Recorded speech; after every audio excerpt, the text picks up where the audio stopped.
So Seth, thank you so much once again for being on the podcast. I have some bad news for you. We're going to have to start a business together right now. We're going to have to come up with a sort of a business idea together. And it's a bad news because you have to work with me for a bit and I'm not the best at it. You are. So let me frame that, the challenge I want us to go through together right now. So we are starting a business. We have, let's say, $1,000 to spend, and we have to be profitable in 3 months or less, right? The only thing that I like to set as a condition is that you cannot use your name at all. You have to remain anonymous, so you can't use your audience, right? Sure. So let's start right now. Let's say we have to create a business together from scratch. Let's say it's an online business. We have to sell it. We can use the medium of internet to sell it. How would you go about creating a product that people would actually like? Well, it's a great way to start. Let's understand the first thing, which is we are going to be marketing with people, not at them. And that is a fundamental shift from the way most business people think. They think they should have a factory, it should be up and running, they should figure out what they make, and then they should do something to people to get those people to notice them and to believe that they need what's being sold and then to buy it. And that method made a lot of sense for 100 years because you could pay money for media, and for that money, you got people's attention. That was the deal. But what we have to do is begin with the following. We must begin with something that is so on point for the people who we seek to serve that they, once they become aware of it, cannot imagine engaging without it. So that means we can't pick a giant problem because there's no giant problem that can be solved for $1,000. Those have all been taken. We have to think of not the biggest possible market, but the smallest possible market. The smallest possible market that can sustain us, and figure out how to bring that group of people something that they can't imagine being without so that they will tell other people. So the internet is a symptom of this. It's a sidelight of this. It's not an internet company. It's the internet that's being used to spread the word about what we did. So that's how I would begin. Smallest possible audience in a generous way where no one thinks we're interrupting them because they can't believe we have what they need. Okay. So let's get a little bit specific. Do you have anything in the top of your mind, a challenge that you encountered recently or a problem that you've seen recently that you think is worth solving for a particular small audience? Well, so if I have 90 days, I'm just making this up as we go here. Yeah. What happens if I create a PDF document that is the 150 best Airbnb places to stay in Paris? Okay. It's going to take me, you're going to do this work actually, it's going to take you a week of real effort to visit places, take pictures, do an analysis, explain which are the smallest, which one. And in this 40-page document, you're going to be able to deliver to people real value about where they should stay when they're in Paris. And we're going to give it away. And we're going to give it away. We're going to make it a Medium post, and we're going to put it in other places so that anybody who searches for where should I stay in Paris is more than not likely to discover it. And even better, when people do discover it, they're going to tell other people they know because it's so beautifully done that this is something that they need. Okay. Over the course of the next month, we're going to focus obsessively about earning trust. We want to earn trust with the people who are seeking a place to stay, and we want to earn trust with people who are hoping that people will stay with them. And so we're creating a two-sided equation here where the word gets out that we're the person to ask about where to stay in Paris. We give great free advice, and the word gets out among people who are looking to rent their garage or villa or whatever, that this is someone who can find you the customers that you need. So we're going to spend a whole nother 5 weeks doing that, engaging with 100 to 1,000 people a day, back and forth, for free online until we're the indispensable middleman. And once that occurs, we'll make more than $1,000, maybe even $1,000 a day, because people on either side will come to us and say, I trust you. You've never steered me wrong. Can I give you some money to do X? Take me on a tour. Get me into a place I can't get into. Or come visit my villa and write a review of it honestly so that other people will see it. That middleman position is not currently filled in Paris. It could be filled by someone who has less than $1,000. And 90 days from now, we have an asset, which is people who trust us on both sides. And we will be able to turn that asset into a cash flow over time by serving the people we seek to serve. So let me break that down. First of all, the first task would be to actually create sort of a PDF. So free content that is actually really valuable and something niche enough for people to be interested in. I'd like to get deeper than what you just said. Not only we should help people to find a great Airbnb in Paris, but I think we should help Americans to find a great Airbnb place in Paris, right? Right, because I'm an American. I think everyone is an American. Yeah. Yes. And I know you said Paris because you think I'm French, and actually I'm French, which is a great guess from you. Only messing to start to go back to it. I think if we pick the tiniest audience, the one that we are the most uncomfortable with, like we almost fear it's too small, I think it's a great start. So for Americans that might have specific needs, right? Or even we can dig deeper. Are we talking about people from California specifically, right? Exactly. So those people might have needs such as high-speed internet. They want to see monuments from the balcony. They want to discover some food that they've seen in San Francisco, but they actually are the real deal in Paris. Maybe I'm just making that up as well.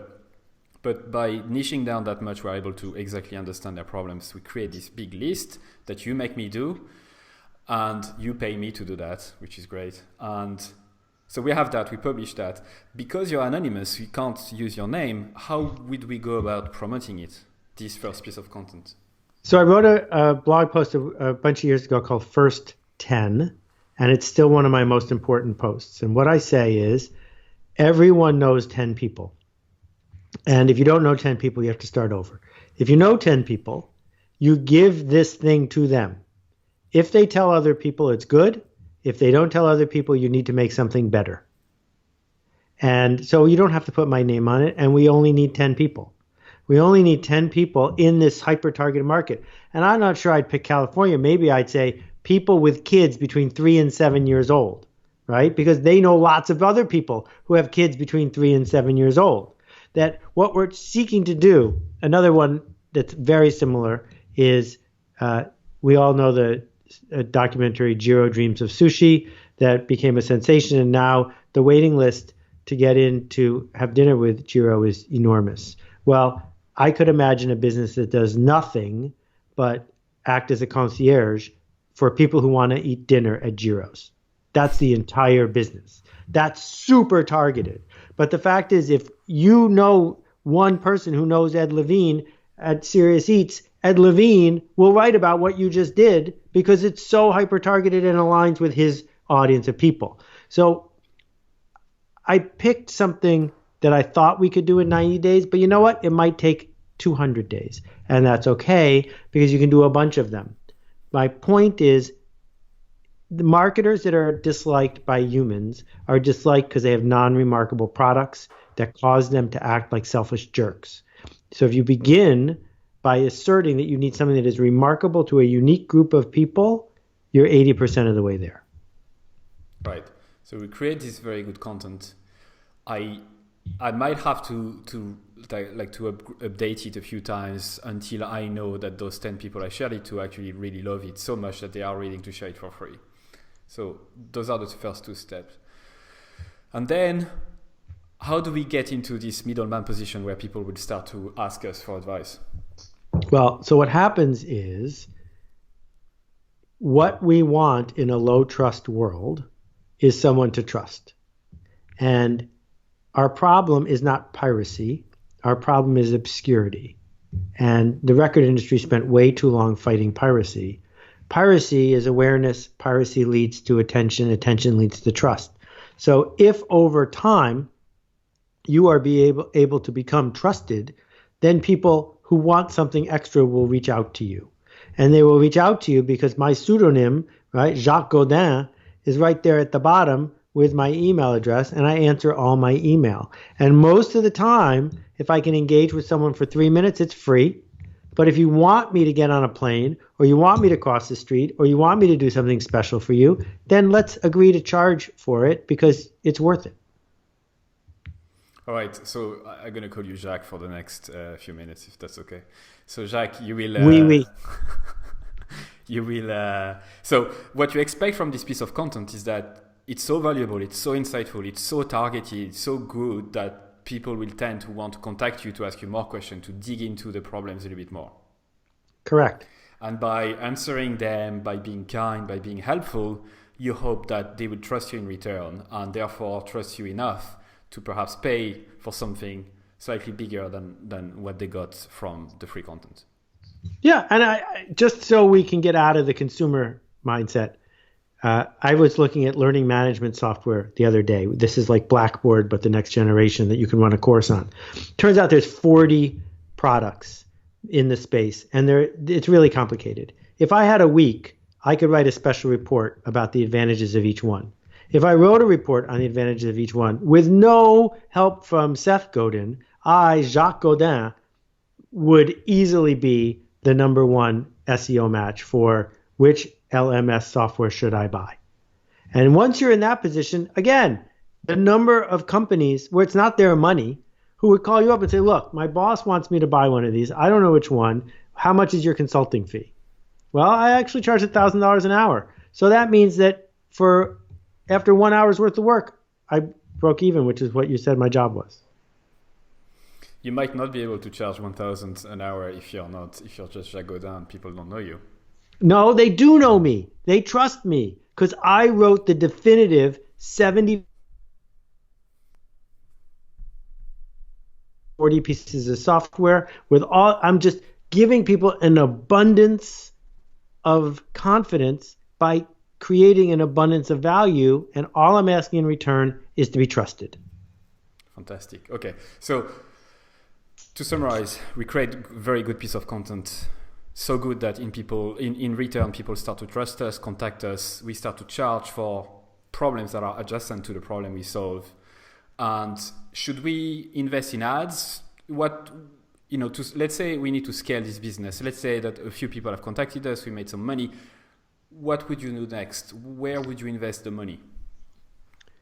I would invest the money in using the process again and again and again. It would be a really long time before I started running ads. Because the fact is, the pie is this big and I've touched this many people. So when I go to an advertiser, it's to reach this many people. I don't need to do that yet. What I need to do is give the people who trust me a really good reason to tell their friends.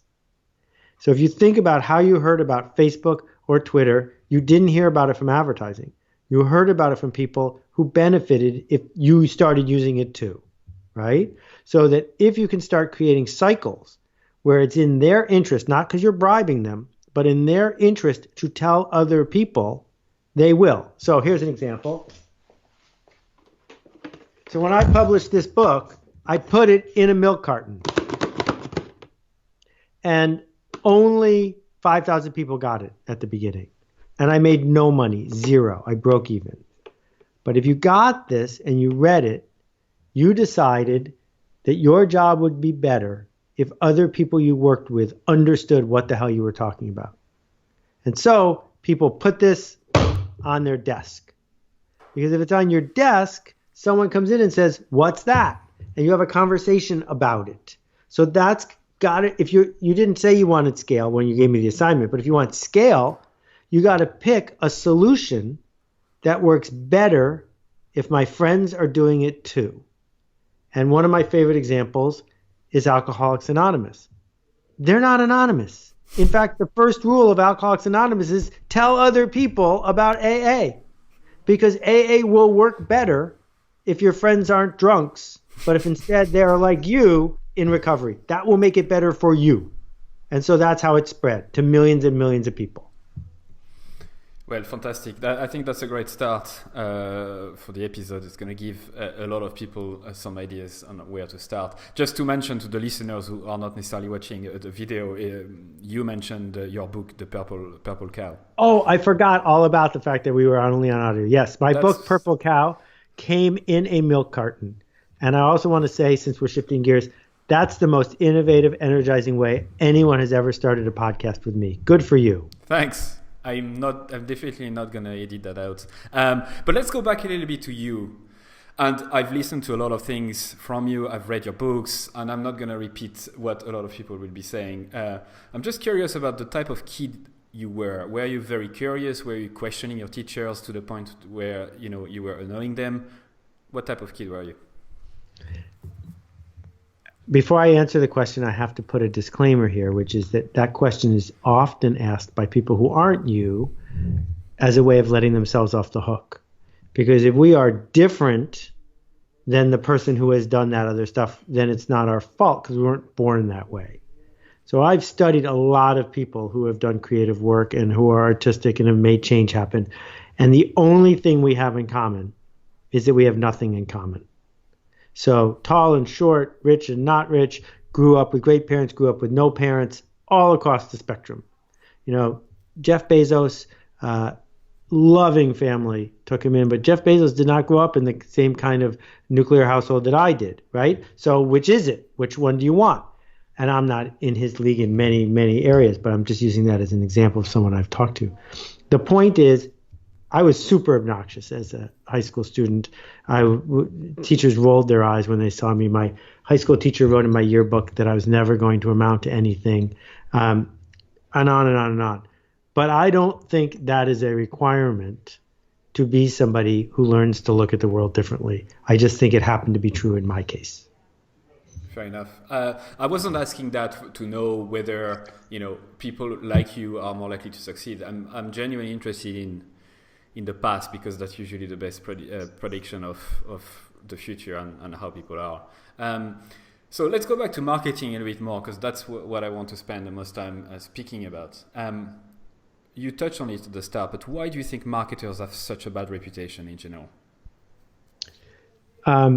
There are two reasons. The first reason is that most of us deserve it because we're selfish, lying, short-term thinking scum who believe that our job is to manipulate people as we market to them. But the other reason, which is just as big, is that people understand that they are culpable, that consumers fall for short-term stuff. They're not disciplined enough to ask the hard questions. They're looking for magic beans and rainbows and pots of gold. And we feel terrible when we get tricked, partly because we knew better. And so, the reason that buying a car in the United States is so horrible is because customers insist on it being that way. And if instead customers just paid the price the way we do with bread, that's the way cars would be sold. Car dealers do it the way they do it because even though we pretend we hate it, we do it with them because we want to feel like we could beat the system. That's a human failing, and we get punished for it all the time. So it's both. The marketers are bad and the consumers are bad together. So every single consumer, every single person would think that they are smarter than the system and try to play the system, right? Yeah. Or, we look at all the waterways clogged with bottled water trash. Well, we bought into bottled water hook, line, and sinker because we wanted to believe that it would make us thinner, cooler, faster, whatever. We wanted that feeling. We didn't need bottled water, right? There are countries in the world where they do, but not where I live. And so consumers are culpable. We look at all the trash and we go, we hate marketers who got us to buy into this trash economy. Yeah, but we bought into the trash economy. And so it's both. That's an interesting take. I usually think about that and in the topic of fast food, for example, or shitty food that you buy in supermarkets that are overly processed and fat and full of sugar. I talk to my friends about it sometimes. I'm like, I don't think it's the people's fault who buy the food that is cheap. I don't think it's them who are at fault. I think it's the big companies that have the big money behind them who are like trying to trick and lie and manipulate people into thinking that this is good food, it's 100% chicken, or it's 100% whatever. So I'm torn with this. I don't think it's 50-50. I think it's big companies' fault first, right? Well, I didn't say it was 50-50. It's really hard to apportion blame. What I'm saying is the thing about responsibility is they don't give it, you take it. And when a culture says we're not going to stand for it, we have this wonderful process in most countries where the government ought to listen to us and make a rule, right? That the companies are incented by the fact that they're public. As public companies, they have investors. Those investors are us. The investors are short-term selfish people who want the stock to go up tomorrow. And so we push the companies to do the very thing we say we don't want the companies to do. And so it's this giant circle where everyone is responsible. Who is the most responsible? The well-paid CEO, for sure. Because the well-paid CEO needs to have the guts to look the market in the eye and say, no, we're not going to do that. We don't stand for that. And if you want to sell the stock, go ahead. Yes, that is her responsibility. But all of the factors at work make it so that she has to make that difficult choice. So I refuse to let anybody off the hook. I don't let myself off the hook. I think that the government is letting us down. The CEOs are letting us down. The shareholders are letting us down. And we are all of those. Let's get a little bit more detail about the bad marketing that we talked about. Is there any particular tactics or things that you see happening at the minute in digital marketing or marketing in general that you would consider to be plain wrong, like those so-called best practices that are plain wrong? Well, where does it start? It begins with the race to the bottom for attention. If you say my only job is to get eyeballs, and my job is to get eyeballs as cheap as possible, then you buy into algorithmic advertising. Then you buy into sneaking around tracking people's data. Then you buy into questionable content that you're busy paying for. Then you buy into the degradation of our culture as we rush to make everything dumber and make it more of a click. All of that starts with this misguided assumption that all attention is the same and that we don't need to be trusted. So that's part of it. And then the second part of it is we let ourselves off the hook by making ever crazier promises to people that we know we can't keep because our competition is making these promises. So we feel like we have to outpromise them. So that's where the flat belly diet comes from. That's where the idea of seducing people into going into debt comes from. Because we say, well, it's not me, it's my competition. Another race to the bottom. The reason I'm in this field is because at the same time, there's also a race to the top.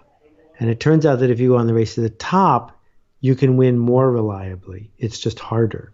So the race to the top is, how do I become the most trusted? How do I become the most distinctive? How do I become the most ethical? If you do those things, you win just as well. But it's not obvious how to get there. You need to think hard. So you mentioned there is no, not all the eyeballs are created equal. You shouldn't really chase any kind of clicks or all type of clicks. So how do we convince those marketers that genuinely believe 100% that attention is the only currency available out there? What would you say to them? Well, I need to talk to their boss, because the boss has said, we're going to make average stuff for average people. As soon as you commit to that, then the customer wants the cheapest one that they can find. And so now you're caught again in, how do I interrupt more people? How do I make it cheaper? How do I sell it cheaper? Once you buy into that cycle, everyone's acting rationally. My problem is buying into that cycle in the first place. So when you think about, Sam Walton said, the container ship is a miracle. How can I build $1 trillion company or $100 billion company? Well, that's sell average stuff at junkily made at the lowest price I can by eviscerating my communities and bringing it in from a low wage country, right? Well, the game theory there said that was in his interest because he couldn't build the other kind of company because that spot looked too hard to get to. But each community he showed up in, whether it was investors or customers, let him do it. And so what we have to figure out how to do, because on the internet, no one knows you're a dog. On the internet, anyone can show up with anything, is we've got to figure out how to create standards so that no, you're not going to see an ad like that on a well-known website. Or no, this store is not going to sell those items. Or no, I'm not going to do business with advertisers who play this way. And if we don't speak up that way or get our government to speak up that way, then we're just going to end up with crap. Here's a challenge for you. I'm just thinking about that now. It wasn't in the question I was planning to ask you, but there is an industry. I live in Ireland, but I know from living in France and in the US, it's the exact same. There is an industry that really annoys me. It's, the telcos, so internet providers, phone providers, mobile internet, that kind of stuff. To me, that's the summary. If I had to choose one industry, they are the ones that are really racing to the bottom. They are always competing on price. They are coming up with every single time the same features, right? Let's say we have a brilliant idea of starting our own internet company. We provide internet just like the others. But how would you make it remarkable? Well, so you asked the question exactly the wrong way. I don't know if you did that on purpose. No. You can't begin by saying, how do we make it just like the others and make it remarkable? You have to say, how do we make it different from the others so that it is remarkable? And then you say, and how do we make it for the smallest possible audience? And that part takes discipline. But when I think about the magic of an internet company or a telecom company, what do they do for a living? They connect us to other people, something we desperately want. So there are only two ways to do it. You can connect us to other people the way everyone else connects us to other people, in which case I'd like the cheapest, thank you very much. Or you can connect us to different people in a different way, people I can only reach through you. This is what Facebook does. Facebook says anyone could build the software that's Facebook. It would take, 10 smart people a month because you're copying it. But it wouldn't be worth it because the people you want to reach aren't on your site. They're on Facebook. So the opportunity for someone is to say, where's the minimum sized group of people who desperately want to be connected in a new way? If I can connect them using hardware and software, they'll want to be connected because they don't want to be left out. And from that little circle, if what I'm doing actually works, the circle will get bigger. That is the way it always happens. I think that's the right way to frame it. So we wouldn't start by trying to be average and reaching the same amount of people that they would be reaching out to. And the other important thing here that you've just said naturally as if it was so easy, but I think a lot of people struggle with that, is you were able to quickly identify the job to be done, the actual core first principle of the reason why people use internet for. So I think that's a very good lesson for listeners, is that we always have to think about the first principle behind the product or service we use. That's the best way to market. It's really to think about the core emotions, the core feelings, the core things that we do with it. So I like very much like that part of the answer as well. In 1999, you wrote the book. You came up with the term permission marketing.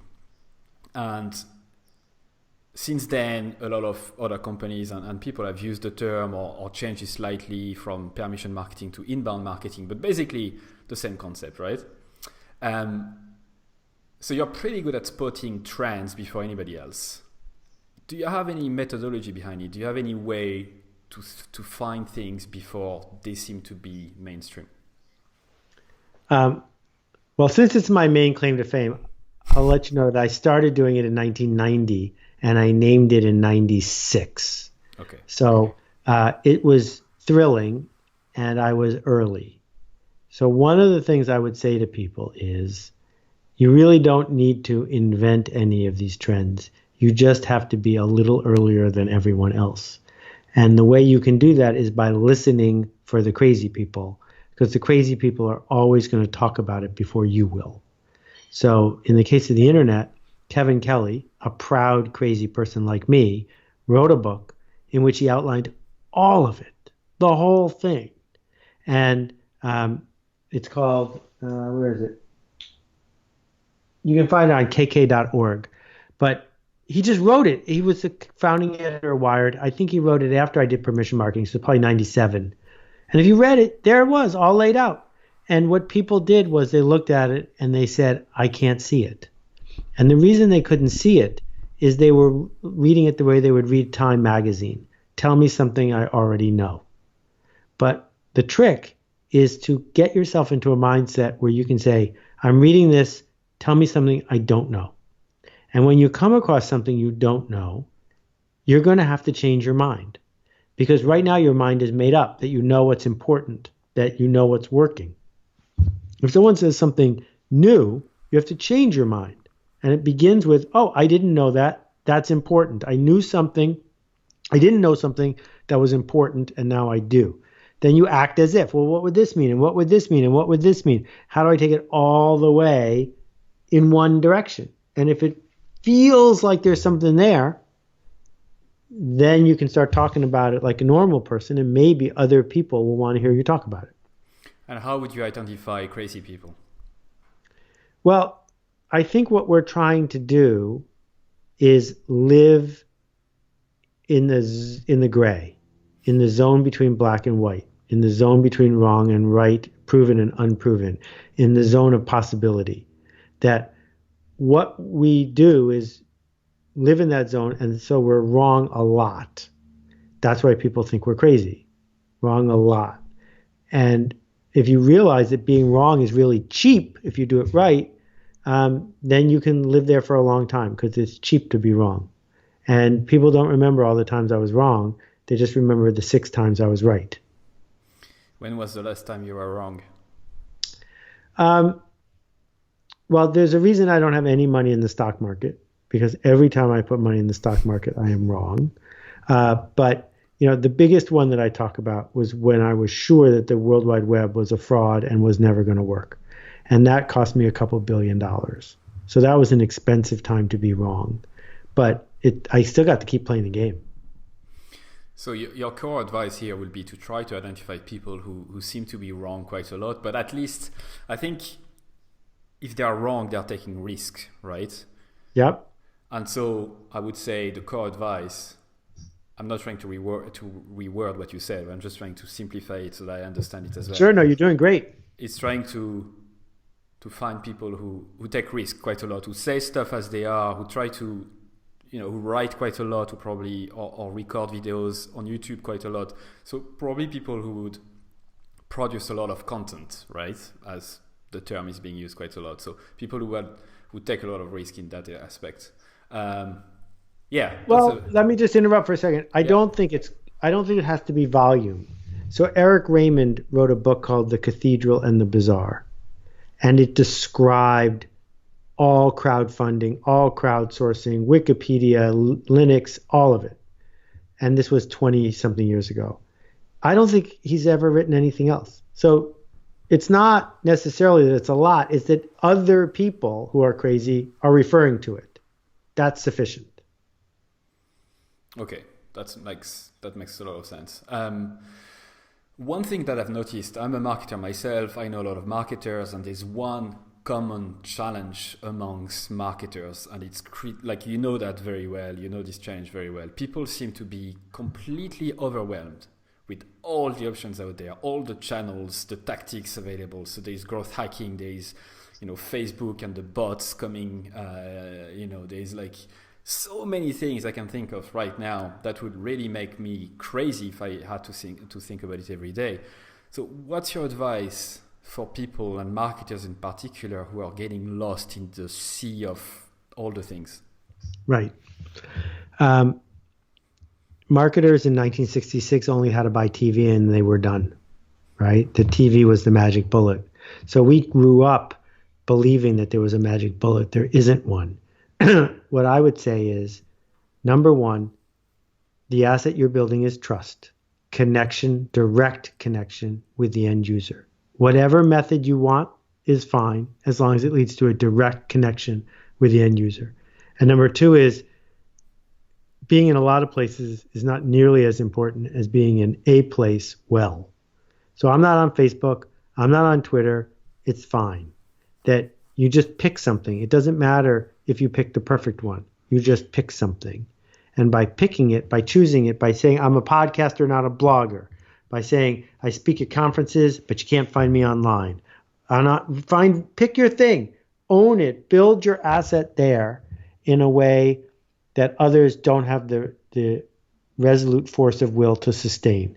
Because that's what you're trying to do, is to be the one and only. So you have to build a fort high enough that everyone looks at that and says, I could never build a fort that high. That's what you have to do, is over-invest in your channel so that the people you engage with feel like they can trust you. But I guess that goes back to one of your core advice from earlier on, whereby you choose a very hyper-local audience. I think if you go to a very specific niche, the channels or the tools you're going to use are going to be almost chosen for you, right? Because this particular tribe, this particular niche would probably only use Facebook way more than Twitter, or only use Pinterest way more than Facebook, and therefore it's kind of going to be obvious. So I think those two are connected, aren't they? That's right. You nailed it. Have you had any... No, let me rephrase that. What's the best buying experience you ever had, or let's say in the last year or 6 months, quite recently? So many that I'd like to talk about. All right. So Penguin Magic is a great little company that sells magic tricks to amateur magicians. Professional magicians don't buy magic tricks because they only need 10, and they just do the same 10 over and over again. But amateur magicians need a lot of tricks because we keep doing for the same people and they get tired of them, so we have to buy new ones. And it's a great site because what they do is they show you a video of the trick, but you can't find out how it's done unless you buy it. And the tricks cost 10, 20, 30 bucks. All right, so when you buy it, then they email you a video of them packing your exact item as it gets shipped to you. And in the box when you get it comes something you didn't ask for, which is a magazine filled, beautifully produced, with other tricks that teach you how to do this, that, or the other thing. And if you are a regular customer, you may discover that the CEO just sends you stuff in the mail with a personal note saying, I thought of you when I saw this trick. How much does it cost them to do all this extra stuff? Pennies. I mean, they charged me $10 for a trick that they just emailed me the answer. There wasn't even a gimmick, right? So the margins are great. No problem. So that's one example that I'll give you. The other example I'll give you... Let me cut you right there. Yeah. What's the trick that you bought? Oh, I'm not doing any magic for you right now. I'm not preparing. No, I don't. I don't expect you to trick me with anything. But genuinely, what's the trick that you got? I do a lot of mentalism, mind reading tricks, and the trick that I'm thinking of now involves it's an ordinary deck of cards. I hand it to you. I don't touch it again, and I ask you to put the trick to separate the cards without looking at them into black and red. So without turning them over, red, black, red, black, right? So you put 26 in each pile. You're guessing. I turn the piles over. All the black are in one pile. All the red are in the other pile. I'm not going to ask you the question. It's so good. To get the trick, you have to pay $10. So here you go. It's so good. It's so good. All right. And then the other one is a little more subtle, which is Danny Meyer, the great New York City restaurateur, has some of the fanciest, nicest restaurants in New York, and there's no tipping allowed. Now, I don't know about Ireland, but I know in France it's a different thing. But in the United States, people tip 15% or so, and all the money goes to the waiter. The people in the back who cooked don't get anything. Danny thinks that's ridiculous and unfair. So he's betting his whole company on creating a new standard. And as a buying experience, it's extraordinary because your engagement with the staff, front of house and back of house, is different because the people who are working there feel differently about how and why they are serving you. And so that's no gimmick, super subtle, and the kind of bold responsibility taking that I'm a huge fan of. That's something I heard from an episode of Freakonomics, the podcast. So they were saying that this guy has more than one restaurant and he started to avoid tipping with this one restaurant. So let me just think about the benefits that happen. So there's one thing, first of all, when you don't expect tipping as a waiter, your relationship with the customer is much more genuine, right? So that's one thing that is said. The second is, if I remember well, that in the back of the house, those like the cooks and all of those people were generally paid way less. Don't remember why it happened, but they were paid way less. So in this instance, because it's against the law to give them tip money. That's it. So it's against the law. So now that everybody is not on tip, they were able to increase the pay for those people, if I remember well, so that people were happier and they were staying for longer because there was a low retention rate of particular people in the back of the restaurant. There's another benefit, I don't remember when. Well, actually, one of the big benefit that happened, one of the best thing that happened to him and the restaurant is that this move made him so much publicity that he was booked for months and months and months and months. So I guess he was being remarkable this way. But that's a very interesting topic. In France, you don't tip. In Ireland, you kind of tip, sometimes you don't, but it's not as far as the US where you kind of have to tip. So it's a very strange place to be at the minute because you have to judge people based on their performance and then you don't tip them if they're bad or if you think they're bad, which is not really a good feeling, is it? Right. And so, but you asked me about the buying experience, and what it makes me feel like when I go is someone who is engaging with professionals who care about equity. And that feeling is one of the things I want when I go to a restaurant, because if all I want to do is eat, I stay home and have a can of beans. Yeah, it's all about the experience more and more. I'm interested to know, you've identified a lot of remarkable companies in the past. Do you have any example of remarkable companies that used to be remarkable that are not remarkable anymore? Well, almost every company I've ever mentioned is in that category. That's why I don't mention them as often, because it's a curse. What happens is competence is something that a lot of people like the feeling of.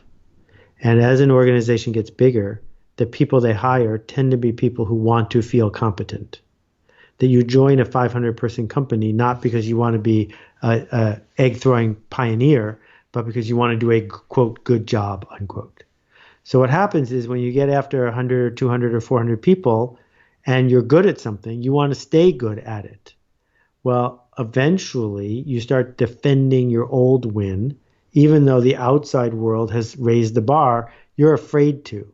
Because in order to change, you must become incompetent again. Because change always creates incompetence on the way to a new kind of competence. And so we end up with this cycle. So we see, McDonald's was a super remarkable company in 1958. In 1958, if you were driving across the country, you only had two choices: eat lousy food that might make you sick or eat McDonald's. That was extraordinary. But then they went through a 40-year period of time when they were just defending something that they stood for. And over time, you can't keep growing. Over time, it peaks. And, it was interesting to watch my friends at Lululemon stumble last week because same-store sales were way down. And one reason they were down is the easiest thing to do if you're Lululemon is to sell what you sold yesterday. Because if you roll out something new and bold, it might not work. And so you don't. And so again, figuring out which areas you're willing to be incompetent at is the only way to grow. So how would you advise, let's say, a company that have quite a lot of employees where they're not really, it's not easy for them to be flexible that much, at least on paper. How would you advise them to become incompetent again? Well, we must begin with what's your asset. Is it your relationship with suppliers, your relationship with the stock market, your relationship with customers? Because you don't want your asset to get broken. But if you take part of that asset and put it into an experimental mode, that's how you can grow with advantage. So when I was at Yahoo, I sat down with the CEO and co-founder, and I said, Jerry, here's what I want to do. I want you to cut my salary by 80%, give me 2 employees, and let me go across the street. And we will build stuff that will siphon just 1% of Yahoo traffic and keep you from having to buy the next company for $10 billion. That we can be a skunkworks to build those things. So what assets would Yahoo put on the table? 1% of the daily traffic. Point it to mysterious new stuff, right? Let the core group do what the core group does. But what you can do is build a skunk works across the street. This is how Lockheed revolutionized the airplane. Tom Peters has written about this extensively. It takes guts to do that. And I was amazed at Jerry's answer because it was so honest. And what he said to me is, well, I'd love to do that. But if I did that, everyone else would want to do that job too. And so he was concerned that he'd have to say to his core group of 300 people, you have to do the boring work. I'm going to go let Seth do something that's fun. What he missed was most of those 300 people wanted to do the boring work because they had stock options. They were going up every day. They were competent. They were having a good time, and they were good at it. Most people don't want to give that up. But when you find someone who's willing to give that up and you give them a place where they can go explore, they will. So another example is John Patrick when he was at IBM. He invented IBM's entire internet consulting business by himself because the CEO let him have a year and a couple offices and 10 people and said, go, use IBM's name, but don't do anything stupid. He did things that might fail, but he didn't do things that would bring shame upon IBM. So your across the street description is actually on purpose. You wouldn't advise leaders to let a group of 10 people just working in the same office, just in another location, right? You would advise them to get away from the main. I think that's essential because here's the asset that's not helpful. The asset that's not helpful is all the people around the water cooler. The asset that's not helpful is your instinct to level off and sand off the edges. That's not what makes your company good. It's just a byproduct of the fact that your company is good. So you got to get away from that, and you get away from it by physically leaving the building.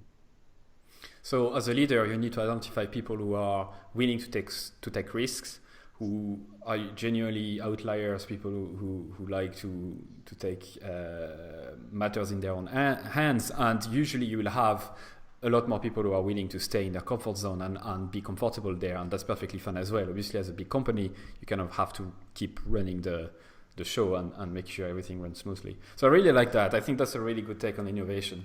That's a good practical advice as well. I also have a lot of young graduates who ask me, I want to get into marketing. How should I do that? So I know that you mentioned before that people shouldn't have really CVs. They should have a reputation that precedes them, right? So if you link that with the companies, therefore companies shouldn't hire by CV. Right. How should they hire then? Two-part answer. The first part is the best way to learn marketing is to do marketing, not to be part of a marketing department. So the beauty of it is marketing doesn't cost money anymore. So go market a cause you believe in. Go market a company that doesn't exist. Go market a political thing. Just go and market. Don't ask anyone's permission. Just begin. And then from the company point of view, I don't hire people unless I've worked with them first. And it's so much easier to work with someone now. So that's what companies ought to do. Not say, oh, he's good at interviewing, therefore he should work here. They should say, oh, we worked with him on a project. He does exactly the kind of work we like. Let's get him in.